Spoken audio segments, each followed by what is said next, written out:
Pressure cooking in the Ninja Foodi is fast and easy. Once you've installed the pressure lid with the pressure release valve in the sealed position, and you've selected your desired level of pressure and cook time, take a look at the screen on your Foodi.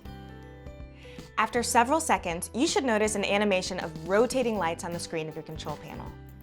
These rotating lights mean that your unit is building the pressure it needs to begin cooking your meal. A small amount of steam release from the top of the lid is normal. The time it takes for your unit to build pressure is dependent upon the amount of food and liquid in the pot and the temperature of the food you put in your pot.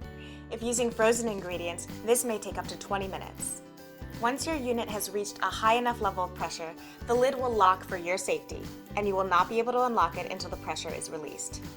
Once it is fully pressurized, your Foodi will begin the cooking cycle and the timer on your screen will count down. If a water error message appears on your screen, there are several things you can do. First, remove the pressure lid and check that the silicone ring is fully seated. Second, check the amount of liquid in your inner pot. It may have boiled out. Add water according to the recipe, or if there is no recommended amount, add half a cup. Next, assemble the pressure lid, making sure it closes fully. Turn the pressure release valve to the seal position. And that's it! Resume cooking.